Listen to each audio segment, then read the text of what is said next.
Okay friends, today we're going to start gluing all our pieces on our paper for our hot air balloons.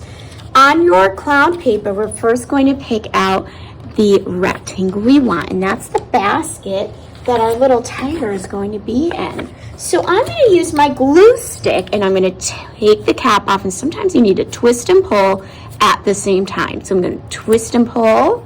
And you're going to look and see if you have enough glue. So that's pretty good. I might want just a little bit more, but that's as far as I really want to go with that glue. I don't want to go too far down because now I won't get any glue. But I don't want to go too far up because then, it's going to ruin it. So that's about the perfect spot right there. Okay, if I want to move it downwards, I just have to twist it this way. If I want to move it upwards, I have to twist it this way.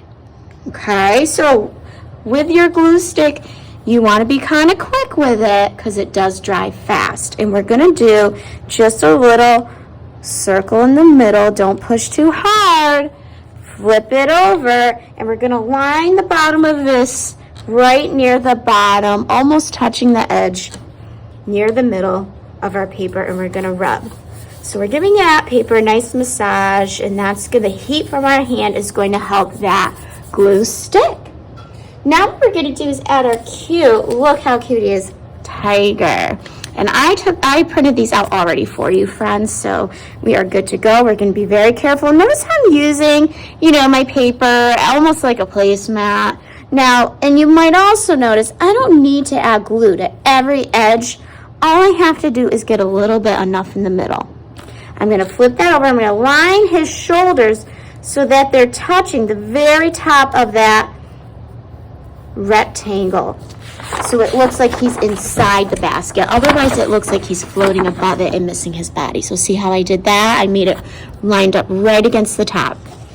Now what I'm going to do is add my two lines, the part that holds the balloon. So this can be tricky, you don't want to get a lot on your paper. What we're going to do is we're going to be extra careful. We're going to do one line across, flip it over. I'm going to line the bottom of this with my basket so it looks like it's attached. I'm going to take this one, line it up, run that glue stick across. Now we are going to be gluing our hot air balloons here too, friends, so if you get a little glue on that paper, it's not a big deal. And I want to be careful because I really don't want to cover up my tiger. Now for the hot air balloon, what side do you think that I should add the glue to? Should I add it to my decorative side, my painted side, or my non-painted side?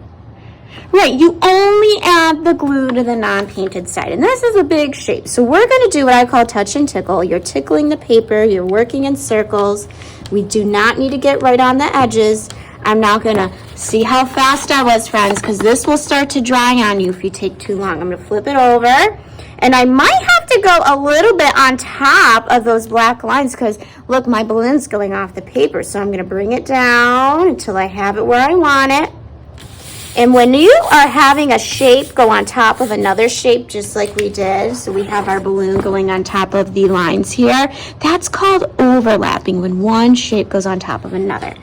So we have one more thing, but first I want to snap that cap. You might not hear much of a snap, but you want to make sure the cap is all the way down. Return my glue stick. I'm going to get my Sharpie. I'm going to remember my Sharpie rules. It only gets used on the paper. Put the cap on the back, and we're going to do some diagonal lines to look like the texture of the basket. So what I'm going to do is I'm going to do a diagonal line that starts from the corner and heads to the opposite edge. So it goes from one edge to the next. After I've done that, I'm going to go from this corner and start heading to that edge. So I'm going to go down this way, and I only have to do a couple, and look at that, friends. So cute. So we're going to make sure we snap that cap. Just look and make sure it's all the way down, and return that as well.